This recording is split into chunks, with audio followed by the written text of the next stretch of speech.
श्रीमद् भगवद गीता अध्याय संख्या 2 श्लोक संख्या 54 से लेके 58 तक 54 to 58 चैप्टर 2 54वां श्लोक पढ़ता हूँ। अर्जुन उवाच स्थित प्रज्ञस्य का भाषा स्माधिस्तस्य केशव सिद्धि किं प्रभाषेत किम आसीत व्रजेत किम। अनुवाद पढ़ता हूँ श्री प्रभुपाद द्वारा। अर्जुन ने कहा, हे कृष्ण, अध्यात्म में लीन चेतना वाले व्यक्ति स्थित प्रज्ञ के क्या लक्षण हैं, वह कैसे बोलता है और उसकी भाषा क्या है, वह किस तरह बैठता है और किस तरह चलता है। अध्यात्म में लीन चेतना वाला, इसी अध्याय के अंदर जो पिछला श्लोक हमने किया 52 और 53, उसकी चर्चा करते हैं 1 मिनट के लिए। 52वें श्लोक में कहते हैं, जब तुम्हारी बुद्धि मोह रूपी सघन वन को पार कर जाएगी तो तुम सुने हुए तथा सुनने योग्य सभी के प्रति अन्य मनस्क हो जाओगे। और 53वें श्लोक में कहते हैं, जब तुम्हारा मन वेदों की अलंकारमयी भाषा से विचलित ना हो और वह आत्म साक्षात्कार की समाधि में स्थिर हो जाए, तब तुम्हें दिव्य चेतना प्राप्त हो जाएगी। अध्यात्म में लीन का अर्थ है दिव्य चेतना प्राप्त व्यक्ति, मतलब उसकी टोटल एब्जॉर्बेंस जो है, टोटल कंसंट्रेशन जो है, वो किसमें है? दिव्य चेतना में जब हो जाती है, भगवान में हो जाती है, तो उसको कहते हैं अध्यात्म में लीन। अध्यात्म मीन्स आध्यात्मिक ज्ञान। अध्यात्म मीन्स ज्ञान के द्वारा हम भगवान को प्राप्त करते हैं। तो भगवान में जब वो लीन हो जाता है, अर्थात उसको जो है दिव्य चेतना प्राप्त हो जाती है। दिव्य चेतना कब प्राप्त होती है? जब आप आत्म साक्षात्कार के समाधि में फिक्स हो गए। अब आपकी बुद्धि जो है वो फिक्स हो गई है, वो डेविएट नहीं होती। बुद्धि डेविएट नहीं होती, इसी का प्रकरण आगे चलेगा 72वें श्लोक तक। अब कहते हैं, जब तुम्हारी बुद्धि मोह रूपी सघन वन को पार कर जाएगी। अभी अर्जुन मोह में था, मेरा कुटुंब है, मेरा परिवार है, मेरे मित्र है, मेरे नातेदार है, मेरे संबंधी हैं, ये सब मृत्यु को प्राप्त हो जाएंगे, स्त्रियां दूषित हो जाएंगी, वर्ण संकर संतान उत्पन्न होगी, कुल व्यवस्था नष्ट हो जाएगी, परंपरा समाप्त हो जाएगी, जल देने वाला, पिंड देने वाला कोई नहीं बचेगा। ये सारी बातें उसके दिमाग में चक्र काट रही हैं। अब कहते हैं कि तुमको जो है इन सब बातों से बाहर निकलना है, मतलब जो तुमने सुना है उससे भी, और जो तुम सुनने का प्रयास कर रहे हो कि यस, उससे भी, अर्थात इन सब से तुमको बाहर निकलना है। तुम्हारी बुद्धि जो है इस मोह से, इस कंफ्यूजन से पार हो जाएगी।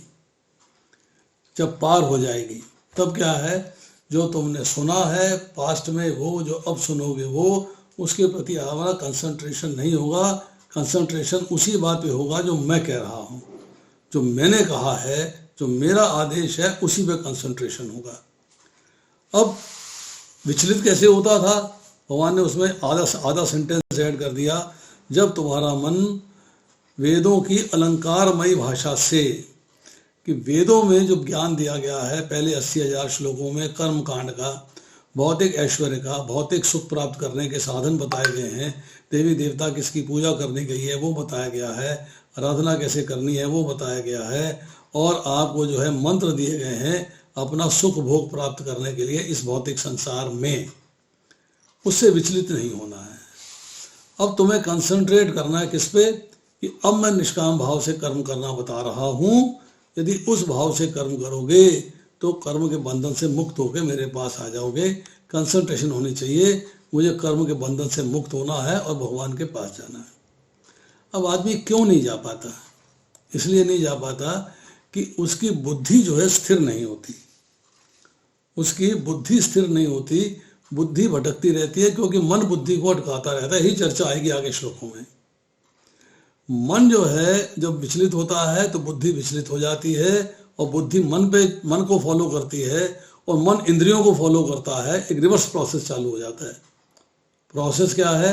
इंद्रियां भगवान पे लगे, इंद्रियों पे कंट्रोल मन का हो, मन प्रॉपर मैसेज दे बुद्धि को, बुद्धि प्रॉपरली डिसाइड करे क्या करना चाहिए क्या नहीं करना चाहिए, और अंत में जब बुद्धि ठीक से कार्य करेगी, बुद्धि कंसंट्रेशन से कार्य करेगी, स्थिर हो जाएगी, तो स्थित प्रज्ञ कहलाएगा व्यक्ति, तब भगवान की प्राप्ति उसके लिए आसान है। अब यहाँ चर्चा आ रही है कि जो स्थिर बुद्धि वाला है, अब उसकी चर्चा आएगी 54वें श्लोक से लेकर 72वें श्लोक तक, कि जो स्थिर व्यक्ति वाला है उसके क्या लक्षण है ये बताइए।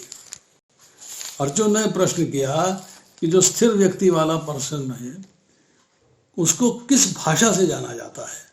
का भाषा मतलब उसको किस लैंग्वेज से जाना जाएगा, अर्थात जिसकी इंटेलिजेंस जो है वो स्थित प्रज्ञ हो गई है, उसके क्या लक्षण होते हैं, उस व्यक्ति को आप कैसे समझेंगे, कैसे जानेंगे, कैसे पुकारेंगे, कैसे उसके बारे में एक्सप्लेन करेंगे, इसकी आप चर्चा करिए कि स्थिर बुद्धि वाले के लक्षण क्या होते हैं, उसको किस वाणी से कहा जाता है।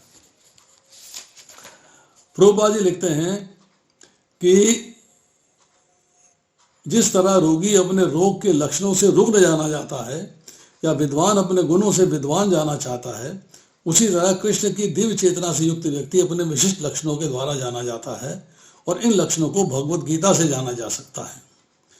कृष्ण भावना व्यक्ति किस तरह बोलता है, क्योंकि वाणी ही किसी मनुष्य का सबसे महत्वपूर्ण गुण है। कहा जाता है मूर्ख का पता तब तक नहीं चलता जब तक वह बोलता नहीं। एक बने ठने मूर्ख को तब तक नहीं पहचाना जा सकता जब तक वह बोले नहीं, और किंतु बोलते ही उसका यथार्थ प्रकट हो जाता है। कृष्ण भावना भावित व्यक्ति के सर्व प्रमुख लक्षण यह है, वह केवल कृष्ण तथा उन्हीं से संबंध विषयों के बारे में बोलता है और अन्य लक्षण स्वतः प्रकट हो जाते हैं। अब वो कैसे बोलता है ये क्वेश्चन आया, किस तरह बैठता है ये प्रश्न आया, किस तरह चलता है ये प्रश्न आया। इसको डिटेल में समझने की आवश्यकता है। डिटेल की बात बाद में करेंगे, आज नटशेल में बात करेंगे, शॉर्ट में बात करेंगे इसके बारे में। तो सबसे पहली बात थी कि उसको किस भाषा से जाना जाता है, पहला बात। दूसरा है किम प्रभाषेत। जब सर्कमस्टांसेस एजिटेट करते हैं, विक्षेप पैदा करते हैं, आपको विचलित कर देते हैं, आपका मन भटका देते हैं, आपकी बुद्धि काम नहीं करती है, मतलब ऐसी स्थिति हो जाती है कि अब बुद्धि काम नहीं करेगी, बट भक्त की बुद्धि काम करती है, भक्त की बुद्धि स्थिर होती है। तो स्थिर बुद्धि वाले के लक्षण क्या है कि बोलता कैसे है ये जानने का प्रयास करते हैं। मतलब उसके वचन, उसकी बोली, उसके मन के किन भावों को प्रकट करती है, कैसे व्यवहार करता है, अपने शब्दों से, अपने कार्यों से उसका व्यवहार कैसे होता है, जो साधारण व्यक्ति से अलग है। साधारण व्यक्ति में और भक्त में, उसकी वाणी में, उसकी भाषा में, उसके व्यवहार में क्या अंतर है, ये बोलते हैं किम प्रभाषेत। कब? जब सर्कमस्टांसेस विचलित करते हैं। बोलना सबका एक जैसा है, मुख से बोलना, हर एक को बोलना। बोलना क्या है, बोलना कैसे है, सौम्य रूप से बोलना है कि क्रोध में बोलना है, गुस्से में बोलना है कि प्रेम से बोलना है। मतलब विचलित हो रहा है, कष्ट आ रहा है, तकलीफ हो रही है, तो वो अलग कैसे दिखाई देता है, उसकी बोली अलग कैसे दिखाई देती है, इसका मतलब है किम प्रभाषेत। इसको जानना चाहता है वो, स्थिर बुद्धि व्यक्ति की बोली कैसे होती है। दूसरा किम आसीत। आसीत का मतलब होता बैठना, वो कैसे बैठता है, जैसे हम बैठेंगे वैसे वो बैठता है। जो अभक्त है उसका बैठना और हमारा बैठना एक समान है, बट नहीं। यहाँ चर्चा क्या आ रही है कि एजिटेटेड सर्कमस्टांसेस में, सारी बातें विचलित होने की स्थिति में है, कि एजिटेटेड सर्कमस्टांसेस में, विचलित होने की स्थिति में वो इस संसार में कैसे रहता है। मतलब अपनी इंद्रियों को इंद्र विषयों के प्रति उनके पास जाने से कैसे रोकता है, इंद्र विषयों को कैसे परे रखता है, इंद्रियों को कैसे दबाता है, कैसे उनको सप्रेस करता है। आकर्षण देते हैं इंद्र विषय, कुछ चीज देखी आकर्षित हो गया, सुनी आकर्षित हो गए, सूंघी आकर्षित हो गए, चखी आकर्षित हो गए।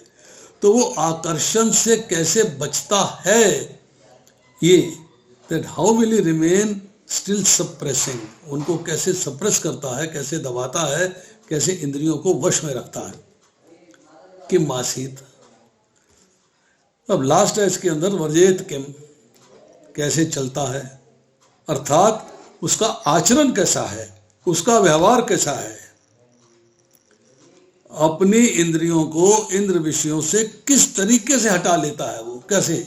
70वें 71वें 72वें श्लोक में इसकी चर्चा मिलेगी जाके अंत में। मतलब किस तरीके से इंद्र विषयों को वो स्वीकार करता है, किस तरीके से इंद्र विषयों के प्रति आकर्षित होता है या अन्य मनसक हो जाता है, जो हमने पीछे चर्चा करी, अन्य मनसक हो जाता है। इंद्र विषयों को स्वीकार करता है या इंद्र विषयों के प्रति अन्य मनसक हो जाता है।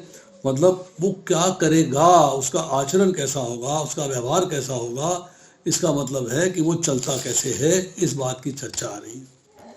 अब आता है श्लोक संख्या 55। श्री भगवान उवाच प्रजाहति यदा कामान सर्वान् पार्थ मनगतान् आत्मनि एव आत्मना तुष्ट स्थित प्रज्ञ तदा उच्यते। श्री भगवान ने कहा, जब मनुष्य मनोरथ से उत्पन्न होने वाली इंद्र तृप्ति की समस्त कामनाओं का परित्याग कर देता है और जब इस तरह से विशुद्ध हुआ उसका मन आत्मा में संतोष प्राप्त करता है, तो विशुद्ध दिव्य चेतना को प्राप्त अर्थात स्थित प्रज्ञ कहा जाता है। एक श्लोक में भगवान ने सारा जिस्ट दे दिया, सारा निचोड़ दे दिया। इससे कैसे विचलित होता है, फिर कैसे उसको स्थित प्रज्ञ होना है, उसकी चर्चाएं फिर बाद में आती है। जैसे कि जो दूसरा प्रश्न था हमारा, पहला था, पहली बात हमने क्या करी थी कि किम प्रभाषेत, दूसरा है कि किम आसीत और फिर है ब्रजेत किम। जो किम प्रभाषेत है इसका उत्तर मिलता है 56वें और 57वें श्लोक में। उसके बाद किम आसीत, किम आसीत इसका उत्तर मिलता है 58वें श्लोक में। और चौथा प्रश्न है किम व्रजेत अर्थात व्रजेत किम, इसका उत्तर मिलता है 64 से 65वें श्लोक में। अब देखिए कि इस श्लोक के अंदर भगवान ने एक लाइन में बात बता दी, क्या है कि मनोरथ से उत्पन्न होने वाली इंद्र तृप्ति की समस्त कामनाओं का परित्याग कर देता है।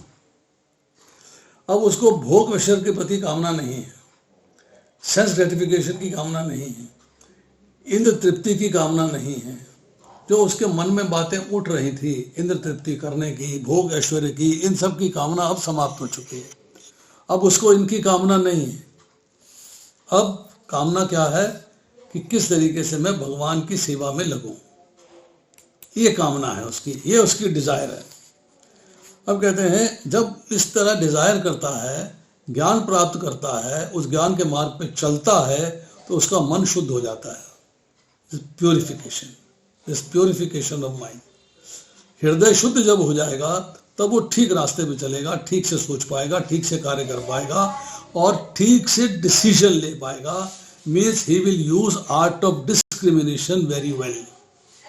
बहुत बढ़िया तरीके से वो बुद्धि का प्रयोग करेगा, अर्थात अब स्थिर बुद्धि हो जाएगी।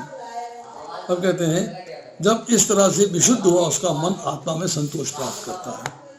अब वो समझ जाता है कि मेरे को करना क्या है, मेरे को संतोष कैसे मिलेगा। अब हम चर्चा करते हैं साधक और सिद्ध की। साधक मतलब one who is practicing Krishna consciousness, जो भगवान के बारे में सब भगवान के लिए साधना कर रहा है। सिद्ध मतलब जो एक्सपर्ट हो चुका है। साधक का मतलब यह है कि उसमें कामना का कुछ अंश है, अभी कुछ डिजायर्स हैं, चाहे ग्रॉस हैं और चाहे सटल हैं, चाहे चेतन डिजायर्स हैं चाहे अवचेतन मस्तिष्क में डिजायर्स हैं। मतलब कामना का कुछ तो अंश उसके अंदर है। बट सिद्ध कौन है? सिद्ध के अंदर है कामनाओं का कोई अंश नहीं है। कामनाएं पूर्ण रूप से समाप्त हो चुकी हैं, खत्म हो चुकी हैं, उनका एंड आ चुका है। नाउ तीसरी बात यहाँ कही कि तब विशुद्ध दिव्य चेतना को प्राप्त स्थित प्रज्ञ कहा जाता है। स्थित प्रज्ञ होने के लिए क्वालिफिकेशन क्या हुई? एक ही क्वालिफिकेशन क्या है कि इंद्र तृप्ति के लिए जो कामनाएं थी उनका त्याग कर देना। अब वो डिसाइड कर लेता है, बुद्धि उसकी काम करती है, बुद्धि से डिसाइड करता है, वो उसको फील आ जाती है कि यस, मेरे को अपनी बुद्धि से डिसीजन लेना है, मुझे कोई सेंस ग्रेटिफिकेशन के लिए, कोई आनंद प्राप्त करने के लिए, कोई मौज मेले के लिए, भौतिक संसार के एक सुख सामर्थ्य के लिए मुझे कोई डिज़ायर नहीं करनी है।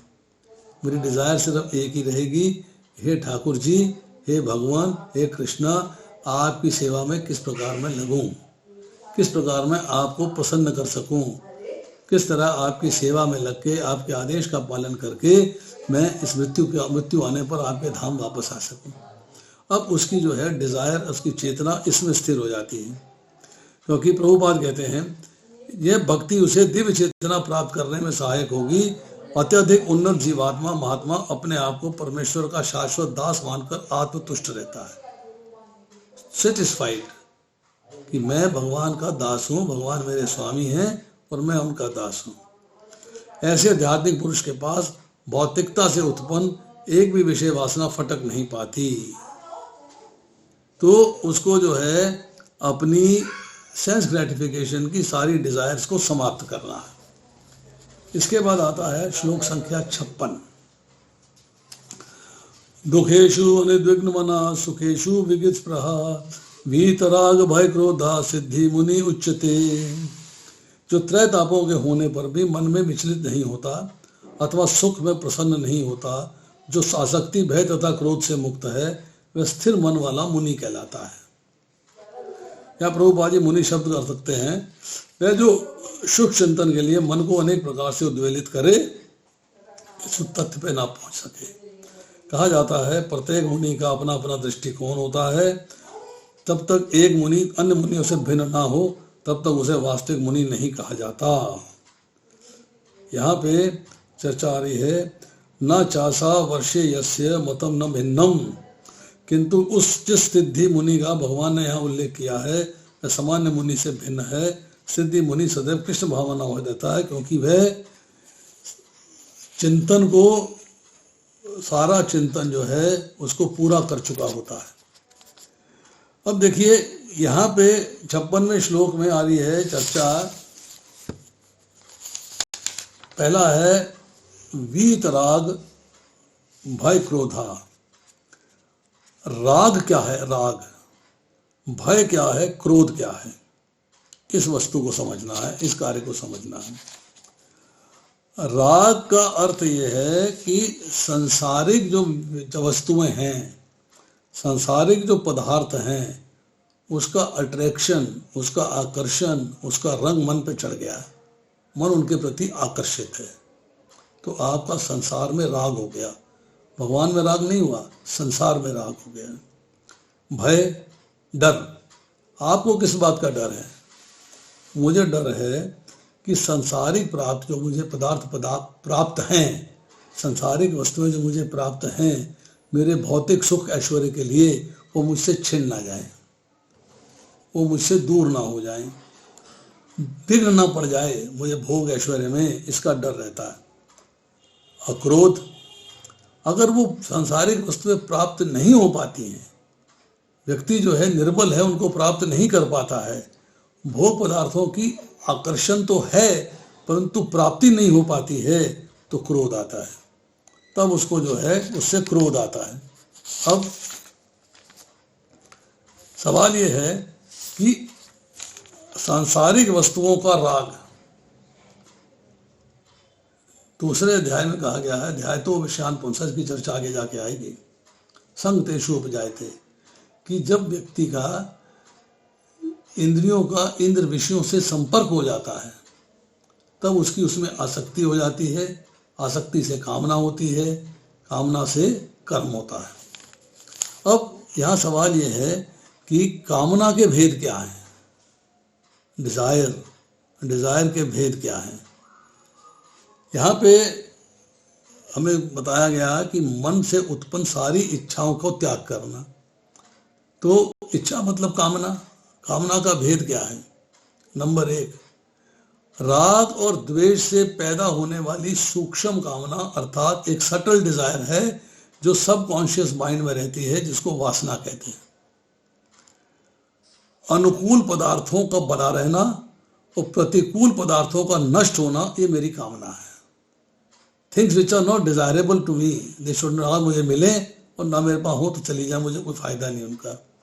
पर जो मेरे को भोग ऐश्वर्य के लिए डिजायर्स हैं मेरी, जो मैं आनंद लेना चाहता हूँ, वो मुझे मिलनी चाहिए और मेरे पास है तो सेफ रहनी चाहिए, संग्रह रहना चाहिए। अब इससे थोड़ा ऊपर उठते हैं वासना का एडवांस रूप क्या है। एडवांस रूप है कि जो वस्तु मेरे लिए अनुकूल है भोग ऐश्वर्य के लिए, सेंस ग्रेटिफिकेशन के लिए, एंजॉयमेंट के लिए, वो अगर मुझे कम दिखाई देती है या मुझे अवेलेबल नहीं होती है तो मेरे मन में ये भाव आता है ये मिलनी चाहिए, इसको किसी तरीके से प्राप्त करना है, ये मुझे मिलना चाहिए। You have a desire to get it, तो स्पृहा हो गई। अब उससे आगे चलें कि जिस वस्तु का मुझे अभाव है मेरे भोग ऐश्वर्य के अनुकूल, सांसारिक भोगों के अनुकूल है, पर मुझे उसका अभाव है, मुझे उसका जो है कमी महसूस हो रही है, उसे प्राप्त करने की मेरी इच्छा है। और जो प्रतिकूल वस्तु है जो मेरे लिए काम की नहीं है, मेरे भोग ऐश्वर्य में काम नहीं आ रही है, मेरे लिए यूजलेस है, वो मुझे जो है मेरे से चली जानी चाहिए या मेरे को न मिले। तो इसकी एक इच्छा हो गई मेरी, मतलब वासना, स्पृहा, इच्छा। अब मुझे चाहिए कोई वस्तु अनुकूल और न चाहिए प्रतिकूल। अब इसकी आशा हो गई मेरे को, हाँ भाई हो सकता, हो जाएगा, काम चल जाएगा, काम हो जाएगा, बन जाएगी बात, इट विल बी डन, हो जाएगा। इसका मतलब है कि मेरी कामना के पूरे होने के चांसेस हैं, संभावना है, तो आशा हो गई, आशा है कामना के पूरा होने की। अब कामना पूरी हो गई, डिजायर फुलफिल्ड, मुझे जो चाहिए था, जो मेरी इच्छा थी, जो मेरा भाव था, मुझे वो मिल गया। तो एक और की इच्छा हो जाएगी, ये हो गया ना, कोई बात नहीं, अब ये भी हो जाए, या ऐसा एक और हो जाए, मेरे पास 2 मोबाइल क्यों ना हो, एक से क्यों गुजारा करूं, 2, सबके पास 2 होते हैं, मेरे पास भी 2 होने चाहिए, एक और की इच्छा हो गई। तो मतलब अब आपके अंदर जो है कामना पूरी हो जाए तो उसकी इच्छा होनी चाहिए। अब इच्छा हो रही है, कामना पूरी हो रही है, मन को तसल्ली मिल रही है, बट मेरी कामना होगी अनलिमिटेड। अनलिमिटेड डिजायर्स मीन्स मेरे पास वस्तु अवेलेबल है और फिर अवेलेबल है, फिर और अवेलेबल है, फिर और करते करते आपकी जो है कामना बदल गई तृष्णा में। तृष्णा मीन्स अनलिमिटेड डिजायर्स, अनलिमिटेड, आपकी डिजायर्स जो है वो अनलिमिटेड है। अब साधक मैंने बताया साधना कर रहा है पर कामना है, सिद्ध मतलब साधना का फाइनल में पहुंच गया है, अब उसके मन के अंदर जो है वो कामना नहीं है। अब उसके बाद कहते हैं यहाँ पर दुखेशु अनुद्विग्न मना सुखेशु विगत प्रहा। सुखेशु और दुखेशु 2 शब्द इस्तेमाल किए। दुखेशु का मतलब है तीनों तापों के द्वारा दुख का प्राप्त होना। हमें 3 तरह के जो ताप मिलते हैं, एक दैवी है, एक भौतिक है, एक आध्यात्मिक है। तीनों तापों से दुख प्राप्त होता है। ये फील करता है कि मेरा जो है ये भाग्य है, मेरा प्रारब्ध है, स्थिति प्रतिकूल है तीनों में, परंतु फीलिंग क्या आ गई, इट इज माई लक, मेरा मतलब प्रारब्ध है, मेरे कर्मों का फल है। सुखेशु अर्थात परिस्थिति अनुकूल हो गई, भोग पदार्थ मिल गए, संसारिक भोगों की सामर्थ्य हो गई, भोग पदार्थ मिल गए।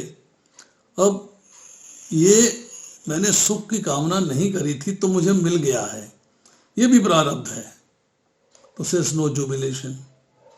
मतलब भक्त के पास अगर ऑपुलेंस आ जाती है, सुख मिल जाता है, वो कहता है मैंने तो इच्छा नहीं करी थी सुख की, अब मुझे मिल गया है, मेरा प्रारब्ध है। वो कह रहा मैंने दुख के लिए कोई कार्य नहीं किया था, कर्मों का फल है, दुख मिल गया है, दुखेशु है, तो भी मेरा प्रारब्ध है। मतलब दोनों सिचुएशंस को अपने प्रारब्ध समझ के चलता है। और उसकी अब डेवलपमेंट क्या होती है, अब भक्त की डेवलपमेंट क्या होती है, स्थिर बुद्धि क्या है। मुझे भोगों के बारे में पता लग गया, ऐश्वर्य भोगों के बारे में पता लग गया, मेरा इंटरेस्ट उसमें खत्म हो गया।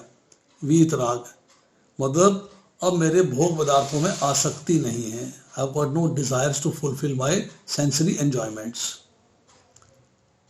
वीत भय, जो मैंने बताया आपको कि वस्तु के छिन जाने पर मेरी कोई डर नहीं है, क्योंकि मेरी आसक्ति नहीं है। बोले दुख कब आता है, दुख कब आता है, दुख की महसूस एहसास कब होता है, दुख आपको कष्ट कब देता है। दुख एहसास तब होता है जब सुख की कामना करते हैं और सुख नहीं मिलता, तब दुख होता है। जब आप रहोगे दुख में तो आपको जो है दुख आएगा ही नहीं। आएगा कहाँ से, आप तो पहले ही दुख में हो, आप तो पहले से ही दुख में हो, दुख आएगा कहाँ से। सुख की कामना कर रहे थे, सुख मिला नहीं है, इस बात से दुख हो रहा है। और वीत क्रोध मतलब किसी प्रकार का क्रोध नहीं है। सुख है, दुख है, ऊंच है, नीच है, कोई लाभ है, हानि है, मुझे किसी प्रकार से क्रोध नहीं आ रहा है।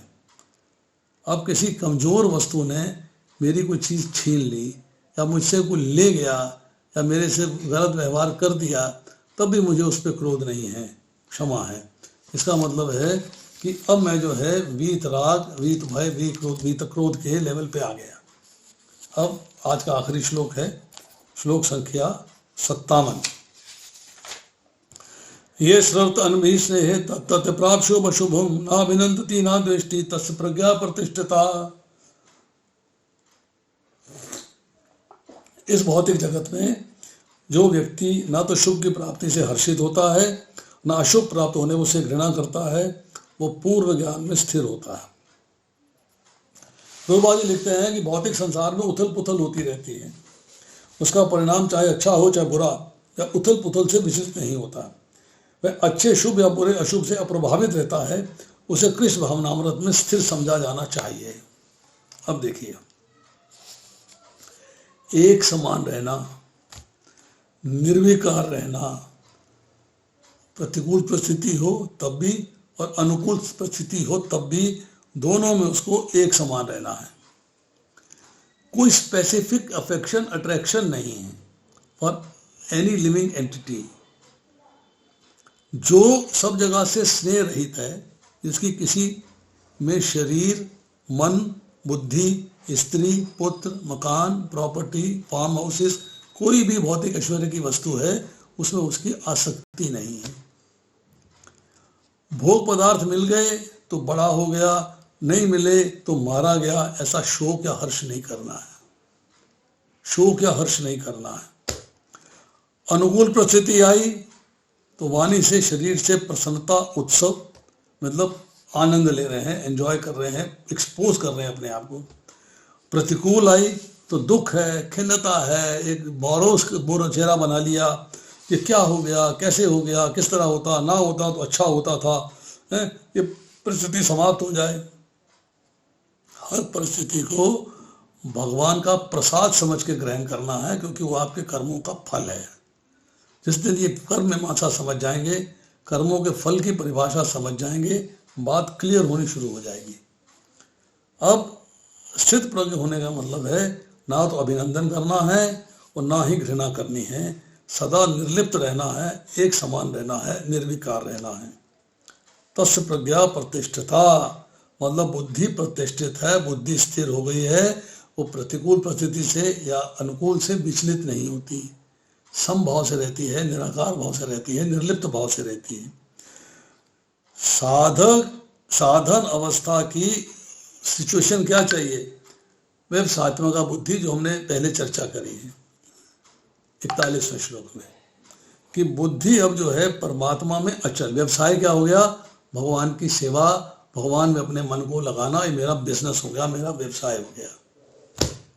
भगवान में मेरी अचल और अटल बुद्धि लग गई, कहीं पलट नहीं सकती है, कहीं बदल नहीं सकती है, कहीं चेंज नहीं आ सकता है। अब एक बात कहते हैं यहाँ पे कि अगर आपके पास तेज बुद्धि है पर भगवान में नहीं लगी, तो भटकेगी, बाएं दाएं सोचेगी, उल्टे सीधे काम करेगी।